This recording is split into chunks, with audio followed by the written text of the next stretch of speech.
Teachers, if you can think of any differences between face-to-face classes and online teaching, you might want to put that down in the chat box now.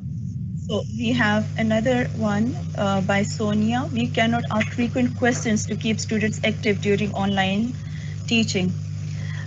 We have another from Maham, I think.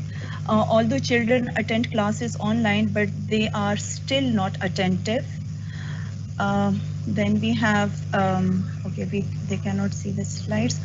We have one comment from Sahar that in online classes, we do have much time to deliver. We do have much time to deliver our lecture. I think we do not, she wanted to say we do not have much time to deliver our lectures.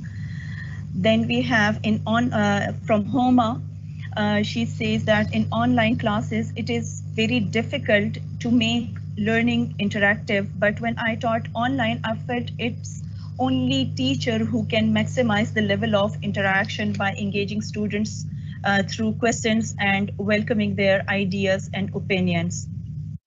Thank you, Sadia, for that. Are my slides visible, the slide on online teaching and how it's different from F2F? Can you see that slide now? I can see it. I don't know if participants can see it. Yes, Nida, I can see that. Thank you. Thank you very much for that. Okay, so how is online teaching different? All those answers are very valid, the ones that have come in through the chat box. Yes, it is slightly trickier to engage students, which is why we need a variety of tools operating at the same time. And yes, resources might be a problem if we're relying on a textbook and then we don't have the student in front of us. But the thing is, with digital learning, there are many more resources that are available, an entire web of resources, as it were, are available to the students. So how do we teach our students to research independently? Let me give you an example. When you are working on vocabulary with them, it is not necessary for us as teachers to give them the answers as we go along. We can ask them to quickly Google the meaning of a word and look it up. What we're doing through online teaching, and that's something I want to discuss further as we go through the slides, is we are teaching our learners to become more independent and to take control of their learning. And that to me is one of the benefits of online teaching. The downside, of course, of online teaching is that it's very difficult to read the body language of the students. So if students are not attentive, do we always find out that they're not attentive? Do we always find out as teachers if students are motivated, especially if their camera is broken and you can't see them? You can also engage them through the chat box. You can engage them through other links, as we'll discuss later on in this session. There is definitely more dependence on written communication in comparison to face-to-face teaching. But that's a good thing, because if you look at our books and if you look at how necessary it is for our students who take all their exams other than Urdu in the English language and need to learn how to write effectively in English, for them, dependence on written communication in classes is not a bad thing. It is giving them practice. In fact, if you look at the single national curriculum language requirements, there is a great deal of emphasis on oral and written communication, and we can get both going remarkably well in online teaching using the strategies that we'll discuss in this session. Yes, there might be technical difficulties that students face, and also adapting to newer ways has not been easy for teachers, and perhaps slightly easier for students because they are used to navigating between sites and they're used to using links at great speed, at a speed faster than their teachers. So it's not very hard for them to adapt to the newer tools. However, they do need a little bit of guidance in terms of etiquette, when to talk, how to talk. The rules of online teaching are very different from face-to-face classes. It's kind of like the net equivalent of table manners. It's called netiquette, and students do need a bit of exposure to the rules of online learning to understand when to engage and how to engage. I'm going to ask you a quick question. Now, when we are talking about student engagement, sometimes we need a quick engagement strategy as classes start. And this is a strategy that works with every single age group, whether they're very small children for whom you can use very basic images, very basic visuals, and also for older students, secondary students, or even university going students. So if you put something on the screen, something a little bit esoteric, something a little bit puzzling, you can ask them right away, what do you see on the screen? And have them put in their guesses in the chat box or unmute themselves and give you their guesses. What that does is it gives you an instant focus on what is going on the screen. So if students are busy elsewhere, they will leave everything and try and make a guess about what they see. So I'm going to ask you to do the same thing. What do you see on the screen? If you could please put your answers in the chat box.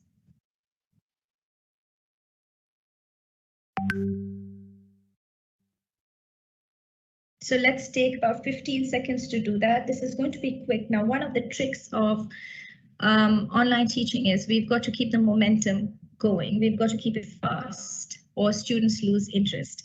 So yeah, so do we have any answers yet, Sadia? Yes. Hansa is saying that it is horseman from Hansa, yes. Yes, thank you. So you've got that right away. It is the horse, it is the mane of a horse, and there are many more here in the picture. Now, when we look at the picture, we can start discussing all the colors in the picture. What do you see? Where are the horses? What time of the day do you think this is? And can you build a story around what is going on? Look at the mountains in the background. You can tell the weather. If you look at the snow-covered mountains, do you think it's cold? Do you think it's hot? Once you start asking questions, you've got the children's focus. You can also do this in a much quicker way. If you don't want to get into a long discussion, you could put a visual on the screen, such as this one. Can you describe this object in one word? Just one word. I've tried this with students before, and I've had about 45 different answers for this visual. That's why I find this particularly interesting. This is a very quick ice-breaking activity for your students to focus attention right away for engagement. So if you can just put one word in the chat box for me, that'll be great.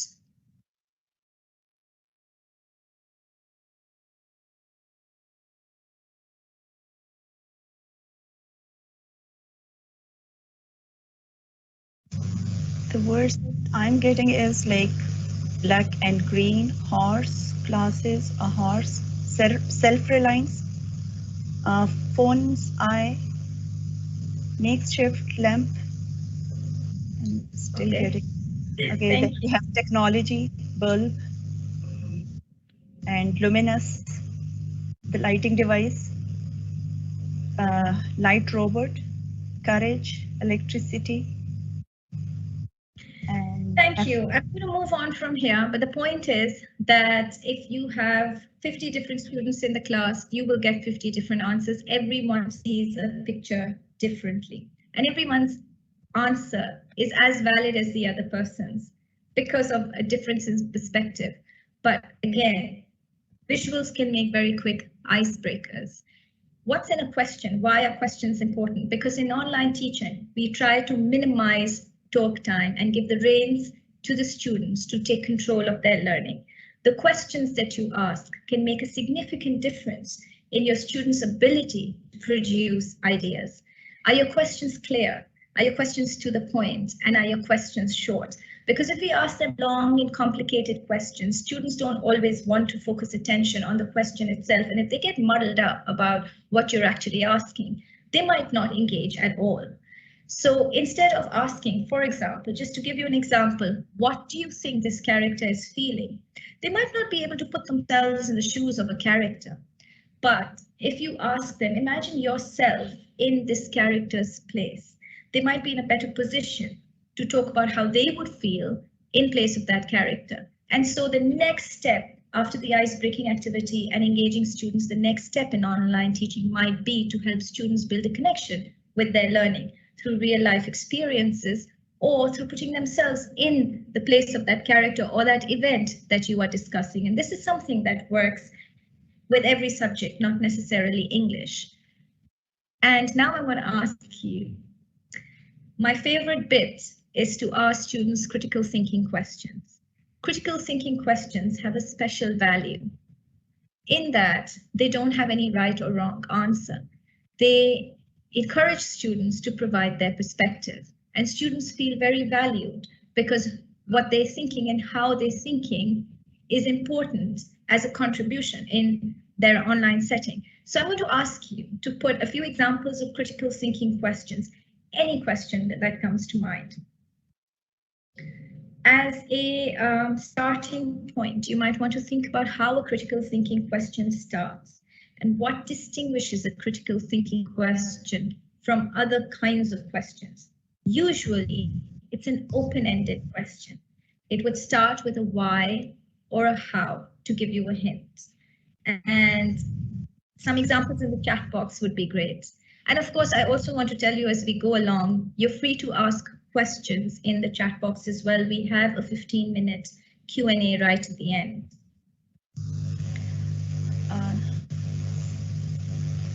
Nida, we have a question here. How can we cater differentiated tasks in our virtual classrooms? I don't know, but it is not related to the query you made. That's fine. We will address this question as well right at the end. We will. Differentiation works really well in online lessons. It's quite important to give students different tasks to work on according to their individual targets. Everybody might not be able to handle the same level of difficulty. And it's okay to divide into different tasks. Okay, here we have a question. Where would you have gone if you were the main character of the story? Yeah, that's a critical thinking question. Yeah. What if this didn't happen? Then we have which software is, okay, this is for virtual classrooms. It is not related to this. And then we have it is about peer deck and everything. I think these are the questions that we will be asking at the end of the session. Thank you, Sadia. So I'm going to move on to the benefits of online lessons. Online lessons do have a lot of distractions. The downside is if you ask the students, do you have any questions about what we just discussed? The answers that you might get might not be the ones that you're prepared for. They might say, oh, my tooth is loose, or my stomach hurts, or I'm missing my dad. You know, there will be distractions. There will be students are somehow more distracted and braver behind the screen. There is less intimidation, which is a good thing, without having the teacher in front of you face to face. Also, they can't really read the teacher's body language. So the rules of behavior are slightly different.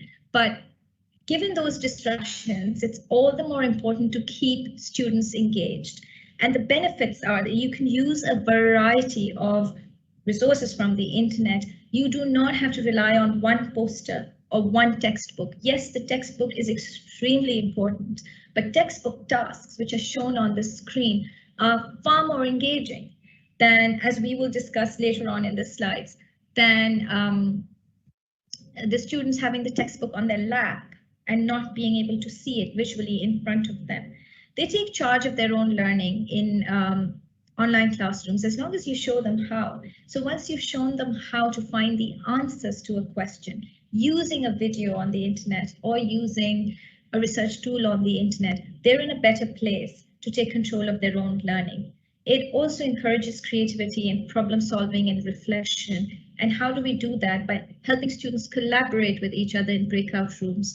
Also, they can have, you can display the students' work on the screen at the same time, so everyone gets to read each other's work. And from there on, they learn from each other. So creativity in a lot of circumstances is borrowed.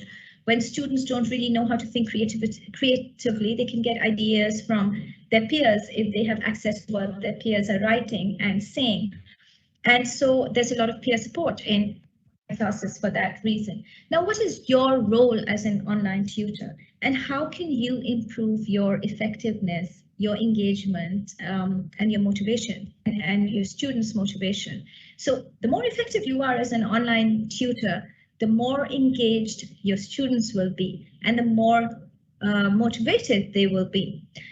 What that means is that we've got to give them lots and lots of opportunity for exploration and discovery through the use of the questions technique, the critical questions technique, using a variety of online tools and not restricting ourselves to the chat box, and also finding quick and effective ways of getting them back when they're distracted. So some of the ways in which we can get them back when they're distracted and help them effectively improve their work is through classroom games.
Break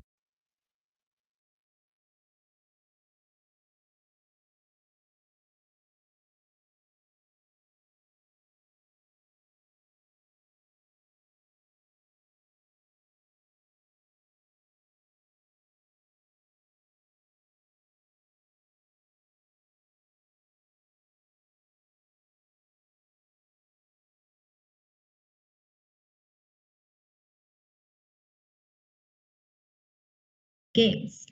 Let's take bingo, for example. How does it work? We can have variations of these games. We don't have to play bingo as it's played traditionally in online teaching. What you can do is give them a question and give them 4 different answers. 3 answers will be wrong and 1 answer will be correct.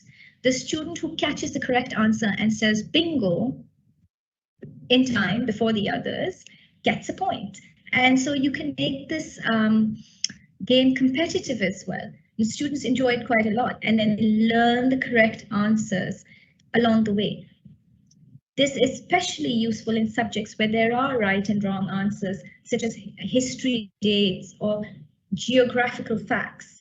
And then you've got laddering, which works really well in story writing, where you begin a story on something like Padlet with one student who supplies the first 2 or 3 sentences for that story. And then the second one continues it, and the third one continues it. And then you've got the story building up as you go along with everyone contributing their part in it. So they're building a story together on the screen. And they can use a shared Google Doc to write together as well. Then you've got word hunt. And word hunt is especially useful in consolidating vocabulary. So if you've got something like what you see on the screen, a string of letters, and you ask the students to make words from the letters that they see on the screen, they can also create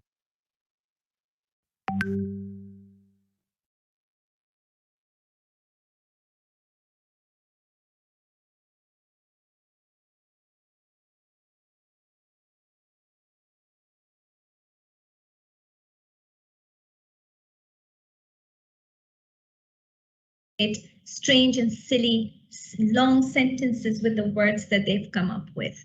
You could also make it slightly harder by telling them that they're only allowed to make words that are 5 letters and above or 4 letters and above. You will not accept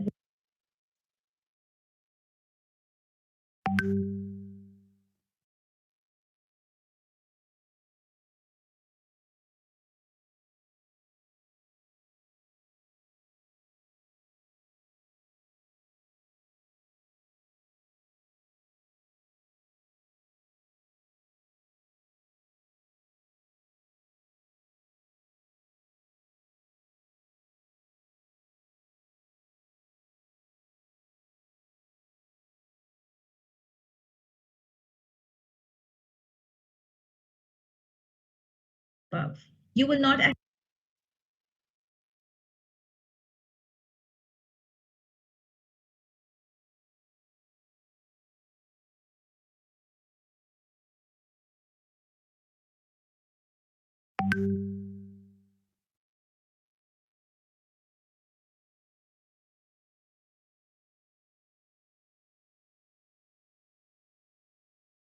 accept words that are just 3-letter words, like tie, T-I-E, not acceptable.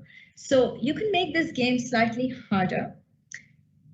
And you can also play this in breakout rooms with the students working together.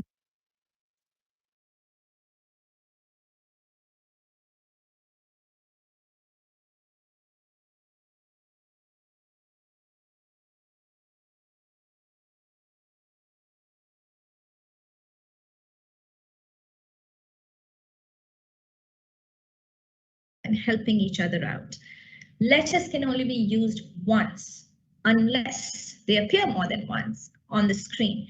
And the letters that I've put on the screen as a teacher would be very carefully chosen to target the words that you want to teach them from your textbook or from a passage that you might be teaching them. How do we make our online teaching effective? How do we make the best use of the time that we have with the students online? One way of doing it is to minimize talk time. Now, this is the antithesis of what we've been doing in face-to-face classrooms. But you see, together we can change the landscape of education if we use online teaching to get the most out of our teaching and the students' learning. YouTube videos is something that we can't switch between. Yes, you can play one video easily in the classroom, but chances are that you would only play one.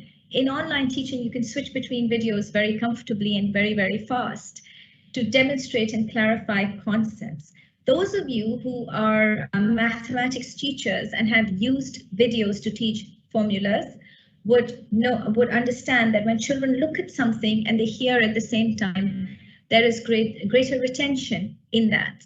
You can also teach story writing through videos that you play for children to understand, visualize the characters, understand the story, and be able to analyze what they see in front of them.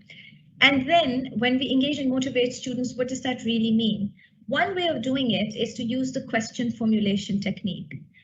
How this works is, instead of the teacher asking questions, the teacher minimizes his or her talk time, and students ask questions instead based on what they see in front of them.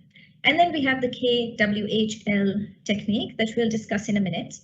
Assessment for learning, AFL, is really important in online lessons where teachers don't have too much contact time with the students. And so quick quizzes on the screen, polls using something like Kahoot, or short answers on a Padlet link, working on Google Docs will show you instantly where your student is in his or her progress.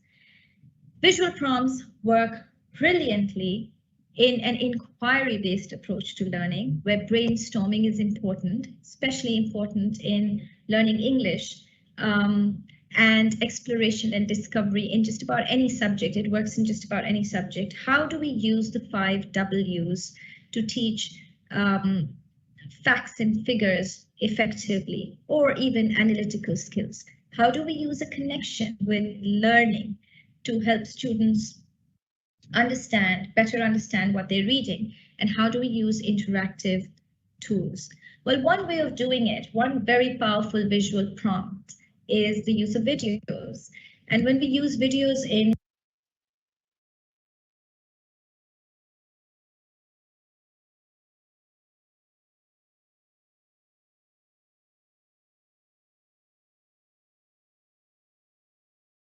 virtual classes to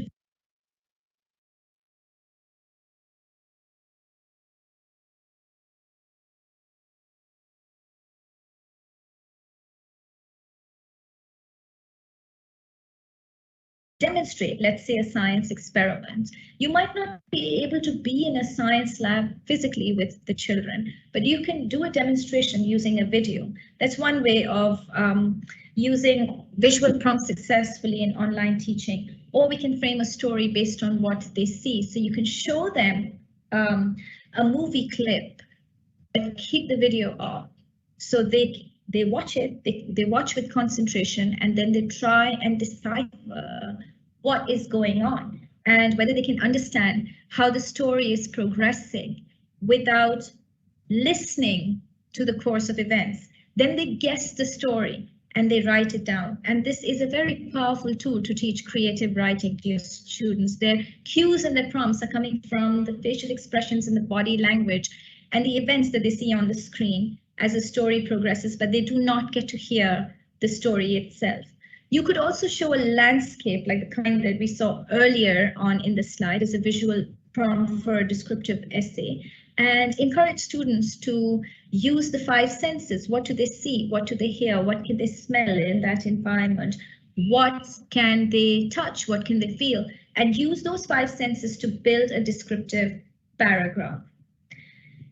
We can also use games to teach about fruits and vegetables to very younger kids who need to learn about shapes and colors and fruits and vegetables and those sorts of things.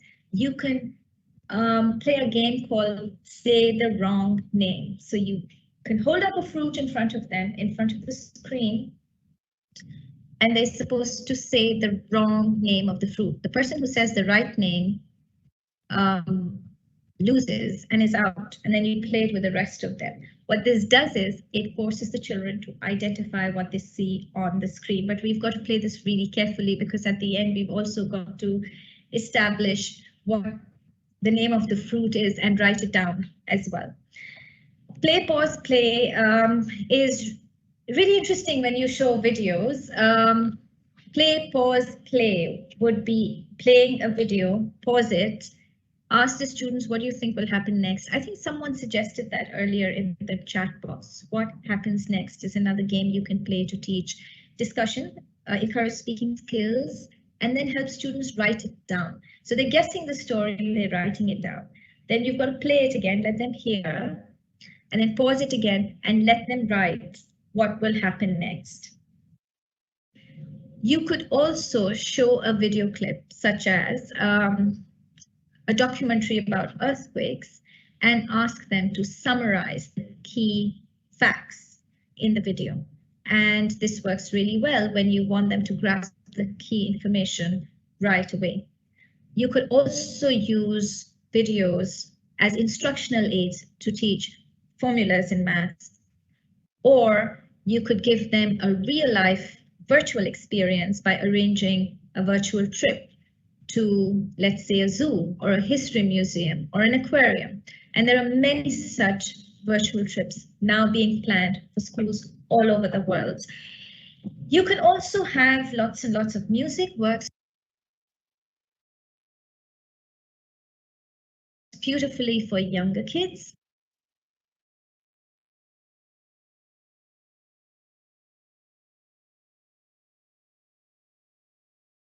I'm sure many of you have tried that already, and you can have students watching a video very closely, learning from it, and then teaching it to the rest of the class. So let the children take the lead role sometimes while we minimize talk time. Let them watch a video and then demonstrate it or teach it to the rest of the class. How does the question formulation technique work?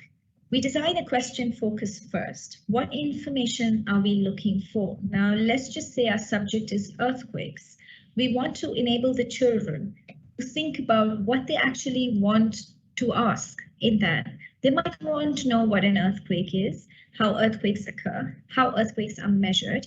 And when you give them the 5 W's as a guideline or a supporting framework to formulate their questions and provide examples of open-ended and close-ended questions, then they get an idea of how to frame the questions.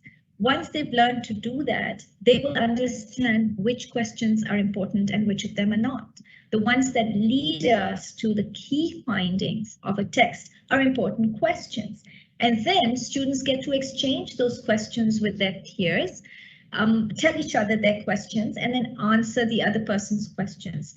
What then happens is that they're learning to ask the right questions. They're also answering the questions at the same time. You as a teacher will be monitoring what they're learning and how, and you will know instantly which students are being left behind and which of them are and who's up to speed.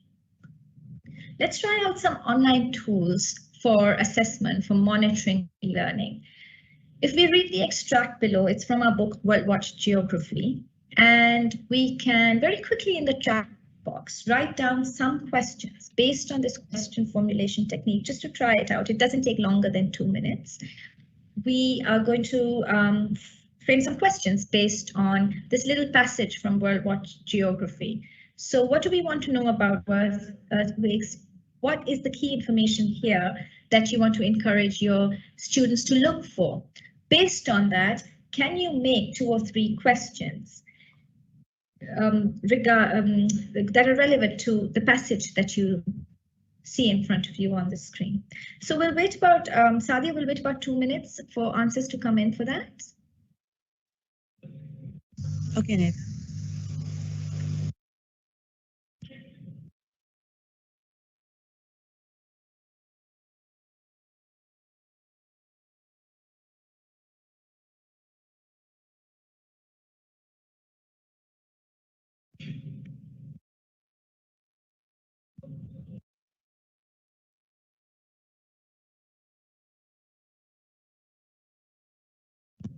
Nida, we have a question. What is an earthquake? What are the useful on? Okay, this is for you at the end of the session. Okay, so we have just one question, that is, what is an earthquake? Okay, let me try. Yeah, go ahead. When earthquake happens, what makes earthquake happen? I think, what causes the earthquakes? Why do earthquake happen? What about, okay, what about contingency plan for earthquakes or any such natural disasters? Then we have, mostly the question is that why these earthquake happens or why they take place. Thank you very much. So those are all very valid questions, and they can cover most of the key information in the passage if you encourage your students to come up with questions and then encourage them to answer each other's questions. Using I'd like to move on to using KWLH now. And this particularly helps you with monitoring and assessment in online classes. What is KWLH? Some of you may be familiar with KWL and perhaps not the H, but or maybe you've used it in your classes before, and I'd really like to hear how you've used it. If you could put that down in your chat box, if you've got some experience using this. The K stands for helping students recall what they know about the subject. So let's go back to the earthquakes. When they read this with you in online lessons, and may I stop here and suggest that we do not ask one student to read the entire passage because the others lose interest. So you might want to switch very quickly between your students and only give one student the chance to read about 3 or 4 sentences before you move on to the next one. So you can give everyone a chance to speak in class and contribute. And then you would have them recalling the information. What do they know? What is the key information? Can you recall what you've read about the earthquakes? And if they can't recall, then they might want to jot down what they want to learn. Now, after you've read that extract, I'm sure you know, you're thinking in your mind, I want to know why earthquakes happen and why earthquakes happen in some parts of the world and not at other parts of the world. And what is it that, how do we measure an earthquake? How does magnitude relate to the damage an earthquake causes? Those are all questions you might want to explore to find out more about earthquakes. And so that brings us to the L. It stands for helping students identify what they learn as they read. What does the passage teach you? And is there something else that you might want to learn as you go along? Do you want to dig deeper into that topic? And the H stands for how can I learn more? Can I Google that information? Do I have it in my textbook? Do I have to explore my textbook a little more to find that information? Can I ask an adult? The how part of it is important because that is where the students develop independence. And then you've got the recap of it. You would read the extract again and you would answer the questions that you see on the screen. What do I know about earthquakes? What have I learned from the text? What do I still want to learn about earthquakes and how can I learn it? Those are questions that are important for your students to ask themselves, important to jot down themselves so that they can set targets for what they want to learn and how. Interactive online collaboration is really important as well. So I'll show you how that works in a minute, very, very quickly. We can share a link to a Google Doc with the students where they can work together on the same document, building a story using the tool, using the laddering technique that we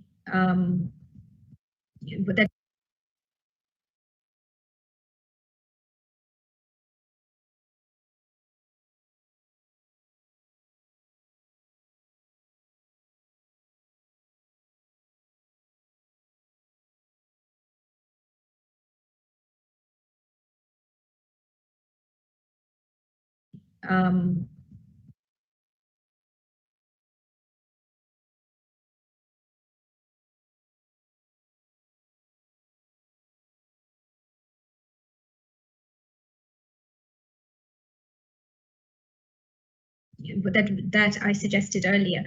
And they can build the same story together, or they can work on individual stories. But my experience with students, especially teenagers, is that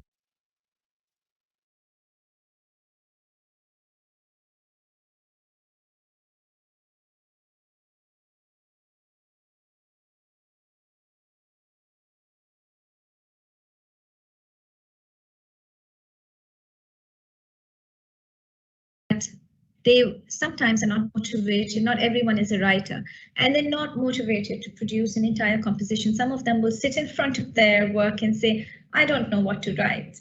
And so it's nice for someone else to start it off for them and for them to only continue it and then edit it together, because together in groups, when they do teamwork, it increases the level of motivation exponentially. You can also use a Padlet link where they can see each other's work. And when you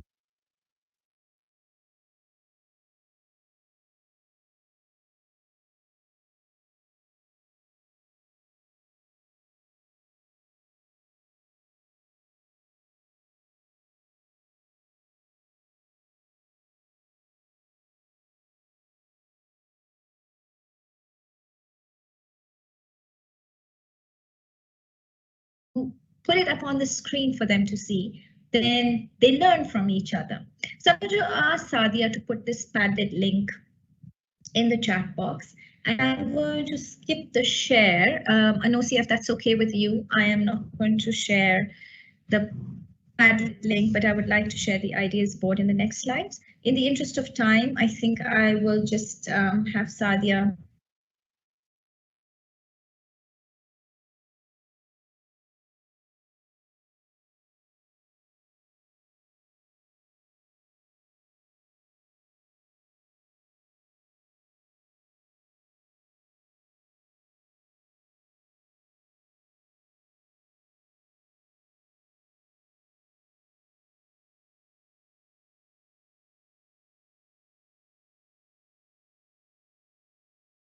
put it in the chat box. Can I request you to do that, Sadia? Nida, the link is Okay, I've done that, already done. Teachers can click on this Padlet link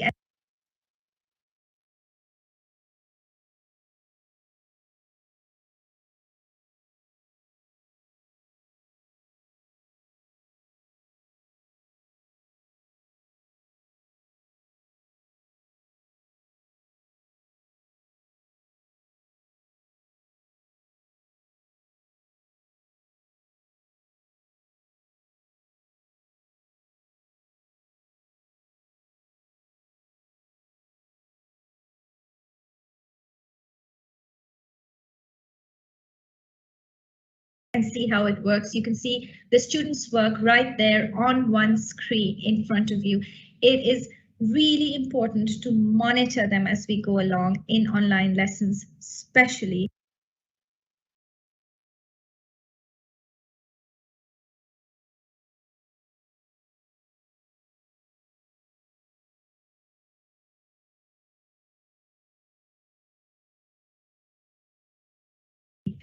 And you do not need to have 30 different notebooks and read through their compositions. It's all in front of you in one screen, and they can read each other's work as well.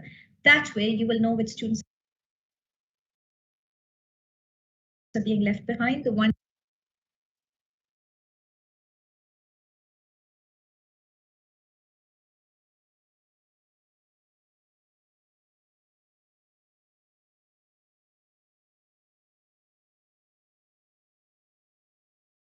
that need extra attention and time from you. In our new Oxford Modern English, there are some single national curriculum focused activities, and they lend themselves beautifully to online techniques.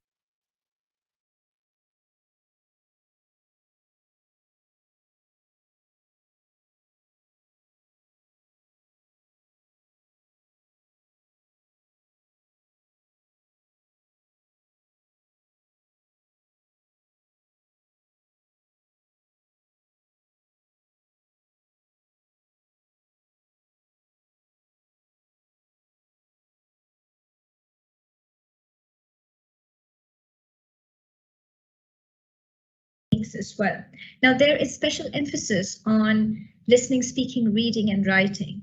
And you can have all four together in your online lessons rather than focus on one and leave the others behind. So what we tend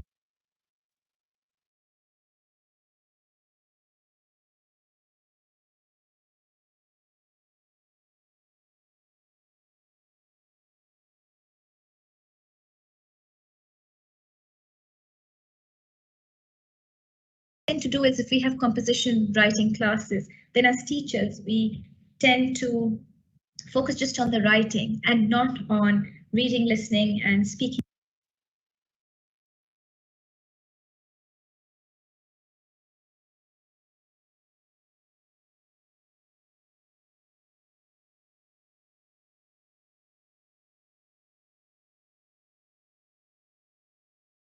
At the same time in that lesson. What I'm suggesting is that we have all four going, all four core language skills going at the same time. Online teaching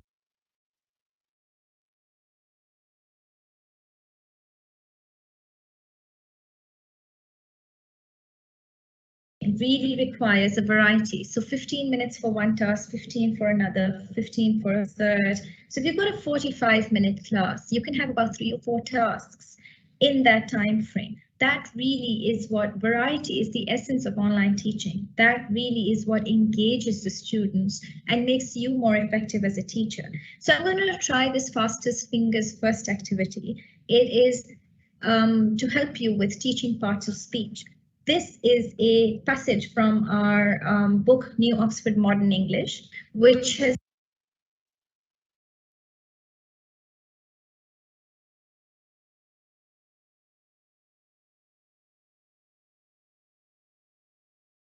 now been aligned for the single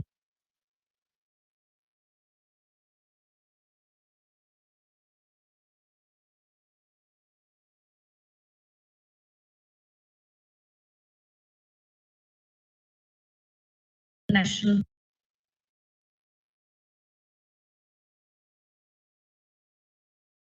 curriculum requirements. And if you see the passage in front of you, I'm going to ask you, how would you as a teacher elicit very quick responses if you're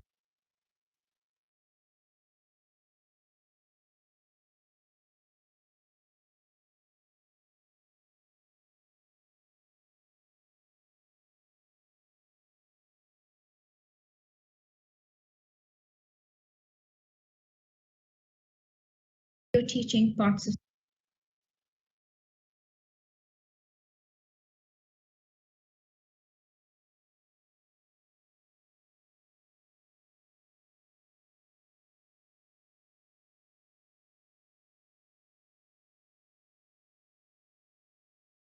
speech? You want to enable your children to understand that an adjective is a descriptive word. A verb is a doing word, it's an action word. Give them a link, such as the idea boards link that is in the chat box. If you click on that link, you can put in your contribution right there, click on it, and then click on the plus sign.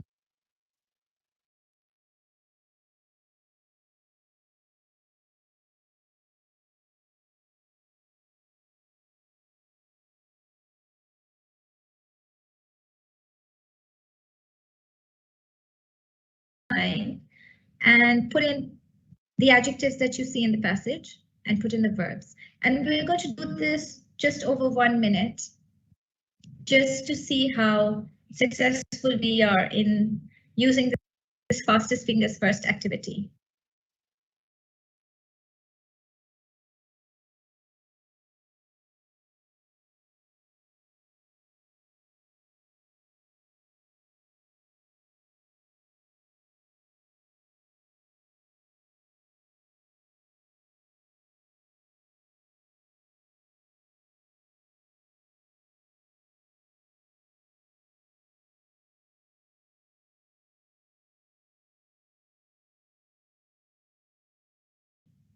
So this should really not take longer than 2 minutes because it's a very short passage.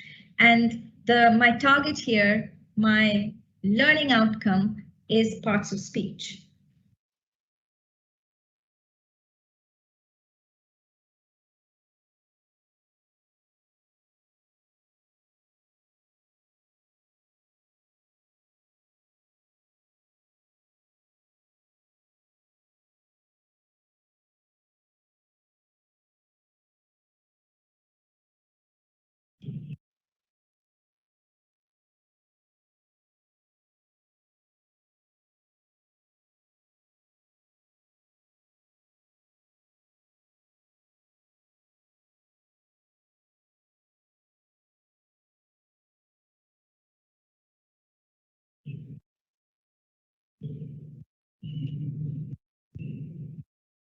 And Osi, I'm going to switch to your share as soon as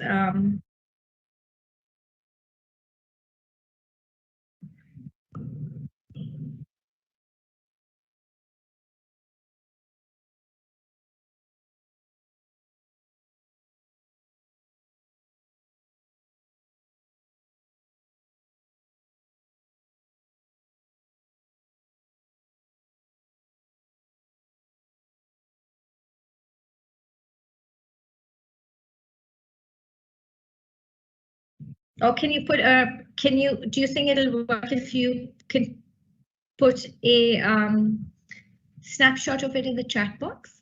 Can you do that? Sure. Okay. And I will go back to my slides so that the teachers can see how that works. And I'll move on with the slides because we've got about 5 to 6 minutes.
Before we go into Q&A.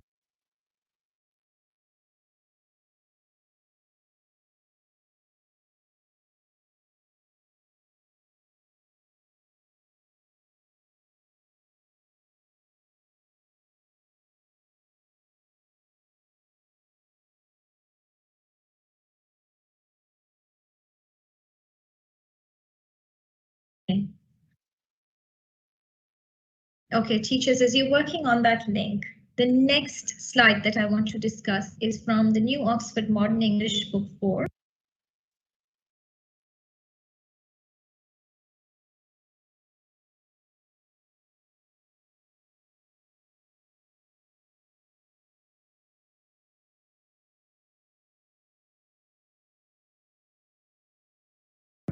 And this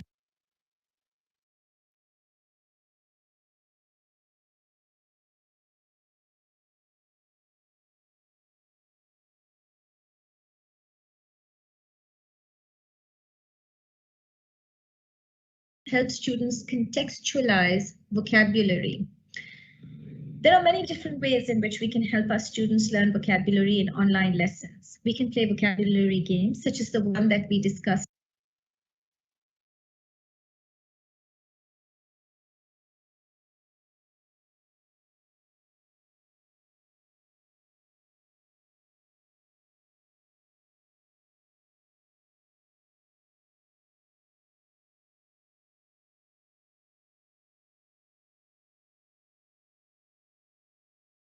Earlier, where you put a string of letters and you let students make up as many words as they can, come up with as many words as they can using the letters on the screen. Now that is a fun game, and it also sort of fosters healthy competition between the students. But there is some pre-work involved. So students might not know all the words.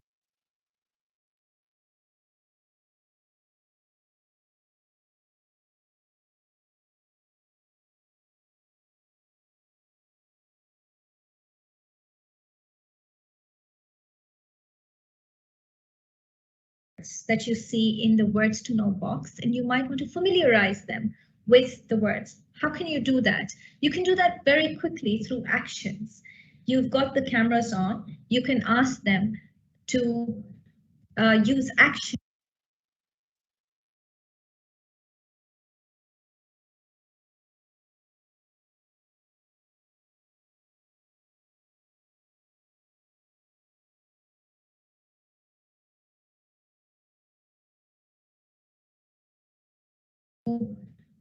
Use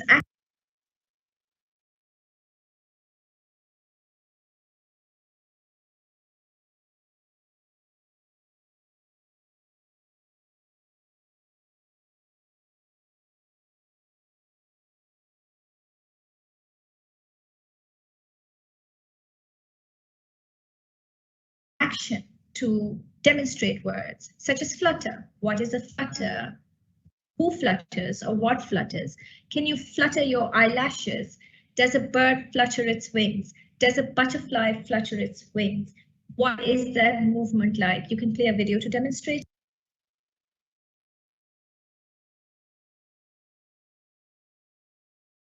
it, or you can do an action and demonstrate flutter. It's a very quick way of teaching actions. Is a very quick way of teaching vocabulary.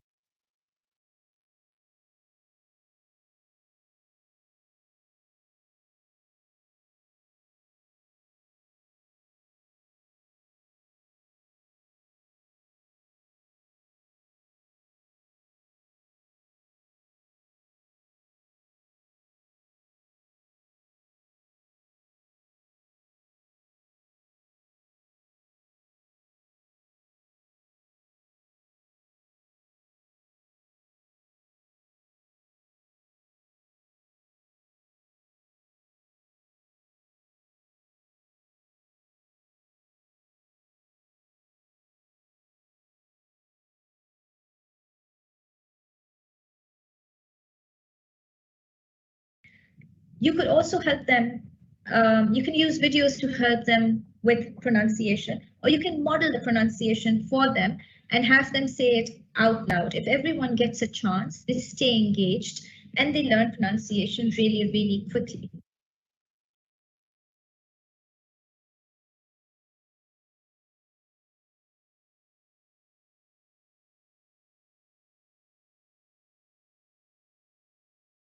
They learn pronunciation really, really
really quickly.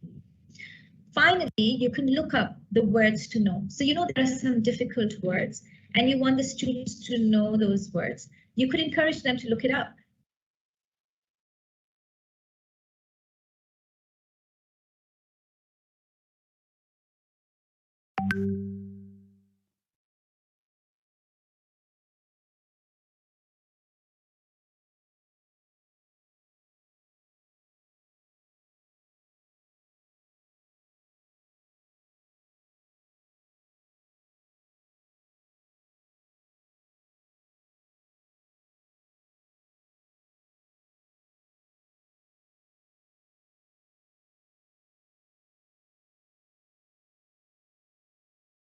It up on the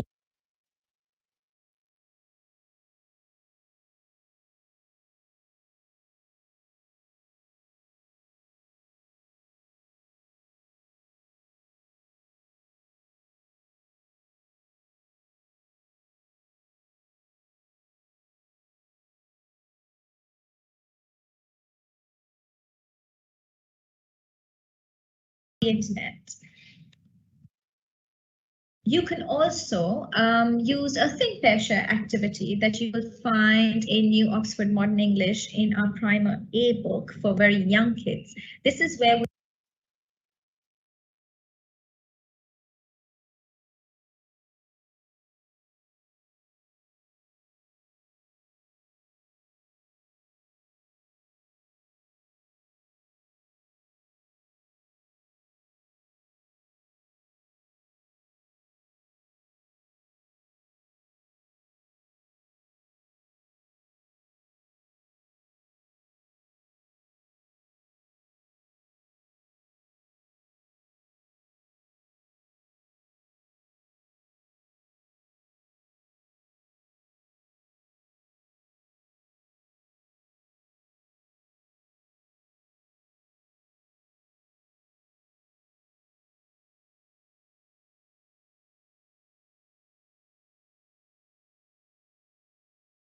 real life examples for them to visualize what we're teaching. How many sugar cubes do they see on the screen? You can have a demonstration of sugar cubes in your hand, or you can ask them to bring a spoonful of sugar and keep sugar cubes separately so they know the difference. Know that they can't count sugar when it's in a teaspoon, and they can count sugar when it's in the form of sugar cubes. What is countable is sugar cubes, and what is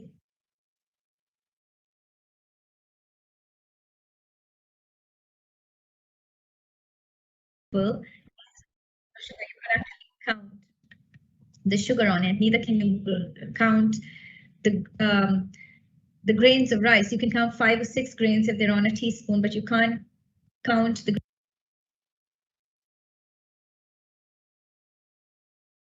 rice when you have it in a cup.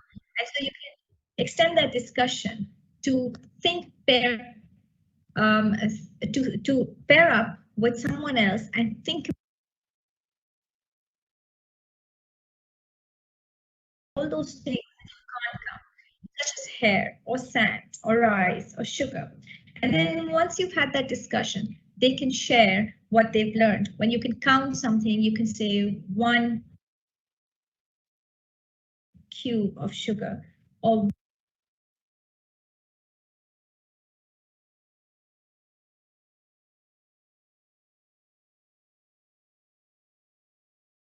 1 pen or 1 eraser. When you can't count it, we use the word some sugar, some rice, some sand, some hair. So you're teaching countable and uncountable nouns through this think, pair, share activity.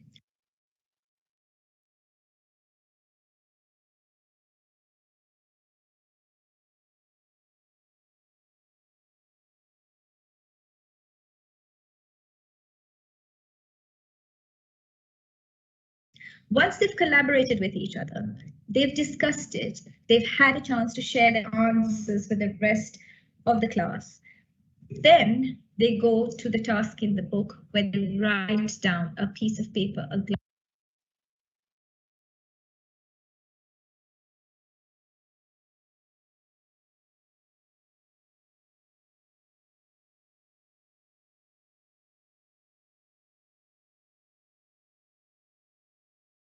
summarize, and they do the written task. There are also activities that you can use in breakout rooms. So the single national curriculum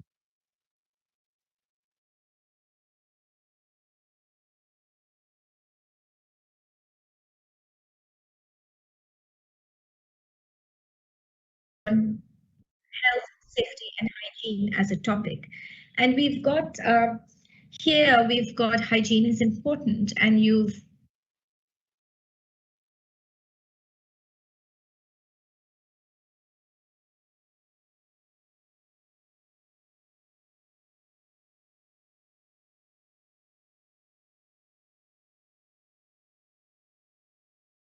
and there are some suggestions on how hygiene works, which means we've got to take care of our hair, we've got to keep ourselves clean, we've got to brush our teeth, we've got to wash hands. You can extend this discussion using critical thinking questions. What else do you think hygiene entails? What else can we do to keep ourselves healthy and safe?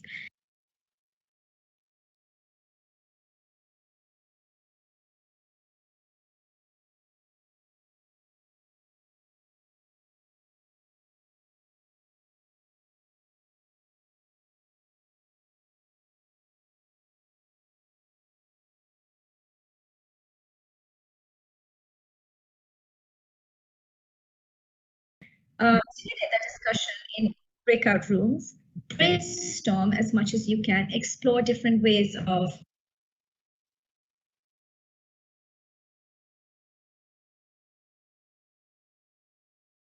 operates in our personal lives and in society. And then we can develop a project out of it where we complete those sentences and they're supposed to enact those tasks or do them and then report back to you. And then we can also use the new Oxford Modern English Book 3 and all the other books as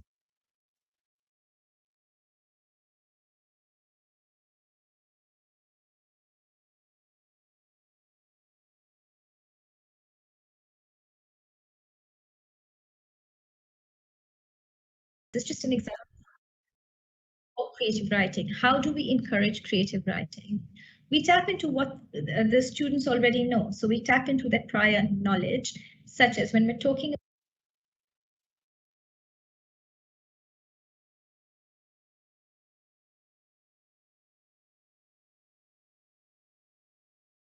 about an invention, let's build a flying machine. What is an invention? We don't want to use words like invention without the students actually knowing what they mean. So we might want to give them different examples of inventions for them.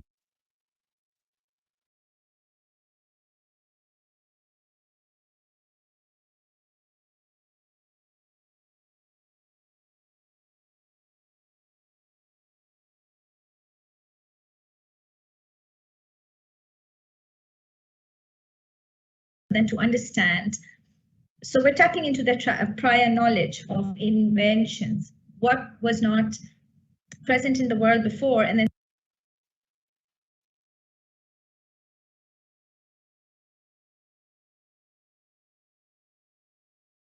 suddenly we discovered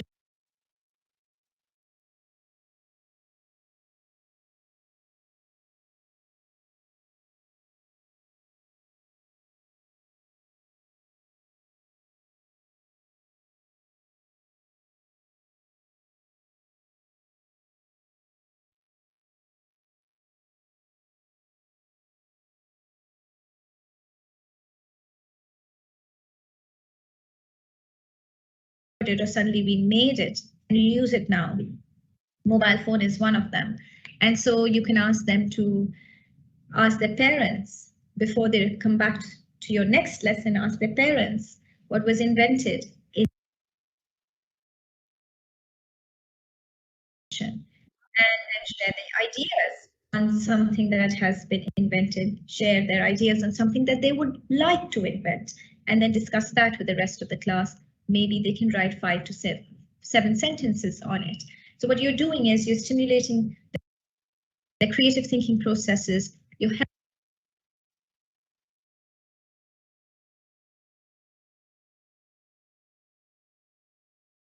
helping them come up with an imaginative idea and write about it.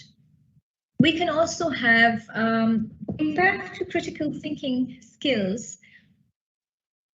Give them, let's just say, we're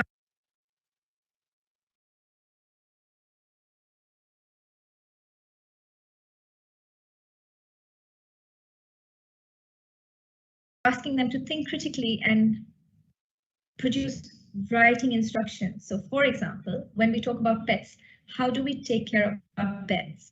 This also sort of instills a certain degree of empathy in them.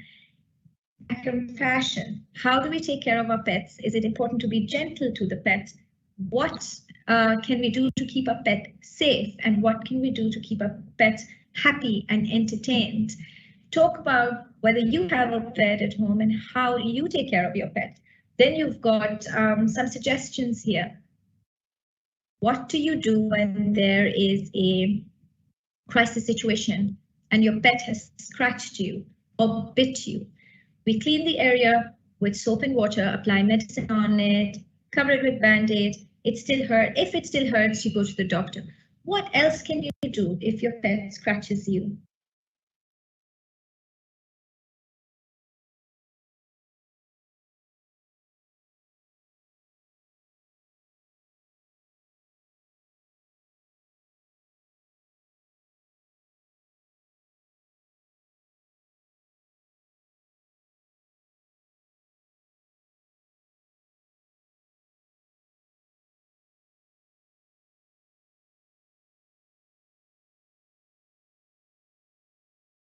Or bites you.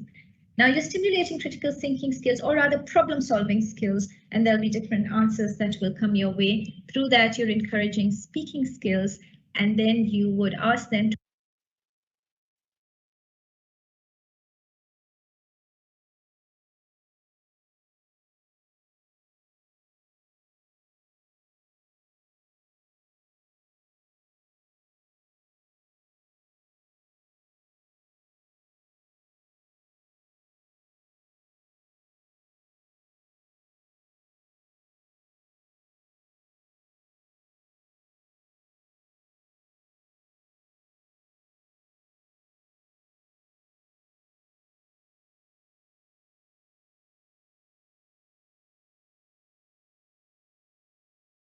to write down instructions on what they would do, write down instructions for someone else for what they should do if their pet scratches or bites them. Now I'm going to stop here. That's all from me.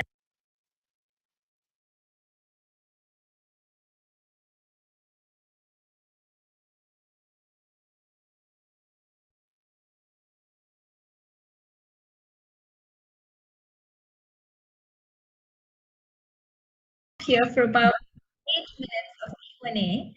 If you have any questions, if you can please put them down in the chat box, I'd be happy to answer them. My apologies, phone ringing in the background.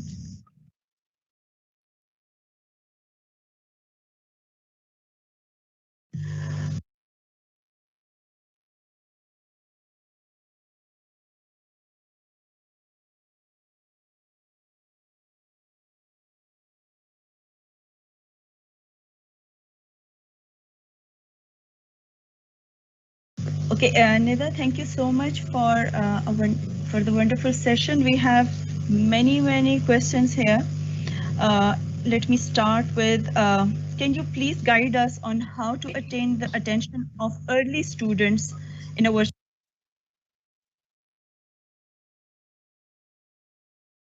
classroom, especially for the pre-primary, and for example, it is very difficult to convert them back to the topic after games.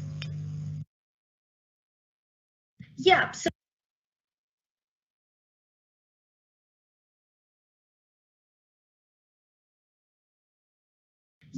we would need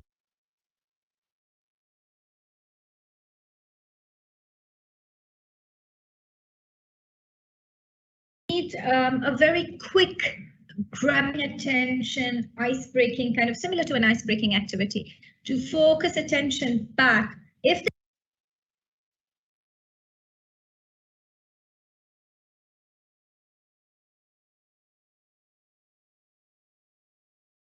they have a routine like heads and shoulders, knees and toes, and they start doing the action with you, so you've got to break into a song and get them back. If they're older,